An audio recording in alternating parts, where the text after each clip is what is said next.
حضرت حسن بصری رحمۃ اللہ علیہ کی ایک مریدنی تھی۔ اس کا ایک بیٹا تھا جو بہت سرکش تھا۔ دنیا میں ایسا کوئی گناہ نہیں تھا جو اس نے نہ کیا ہو۔ ایک دن سخت بیمار پڑ گیا، قریب الموت ہوا تو ماں کی گود میں سر رکھ کر کہنے لگا، ماں، جب مجھے موت آئے تو اپنے پیر و مرشد سے میرا جنازہ پڑھانے کی سفارش کرنا۔ اگر وہ آئیں گے تو لوگ میرے جنازے کو کندھا دیں گے، ورنہ میں نے نیکی کا کوئی کام کیا ہی نہیں۔ جب طبیعت بگڑنے لگی تو ماں حضرت حسن کے پاس گئی کہ حضرت، میرا بیٹا موت و حیات کی کشمکش میں ہے، اس نے آپ سے جنازہ پڑھانے کی سفارش کی ہے۔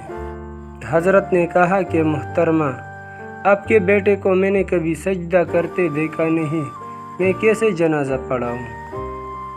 ماں بوجھل قدموں کے ساتھ ناکام واپس لوٹی اور بیٹے سے کہا، بیٹا، اگر زندگی میں میری ایک بات مانی ہوتی تو آج میرے مرشد جنازہ پڑھانے سے انکار نہ کرتے۔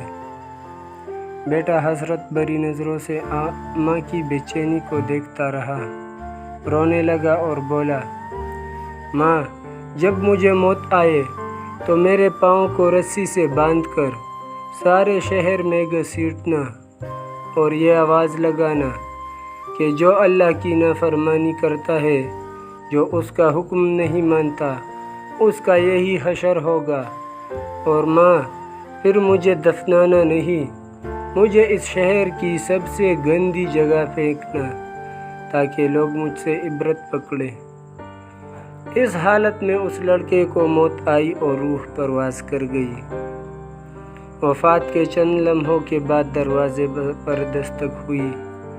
ماں نے دروازہ کھولا تو دیکھا حضرت حسن کھڑے تھے۔ کہنے لگے، میں جنازہ پڑھانے آیا ہوں۔ ماں بولی، حضرت، میرا بیٹا فوت ہو گیا، یہ صرف میں اور اللہ جانتا ہے، آپ کو کیسے پتہ؟ حضرت فرمانے لگے، جب آپ واپس آئیں تو میں قیلولہ کر رہا تھا، میری آنکھ لگی اور نیند میں آواز آئی کہ آپ نے اللہ کے ایک دوست کا جنازہ پڑھانے سے انکار کیسے کیا؟ اللہ اکبر!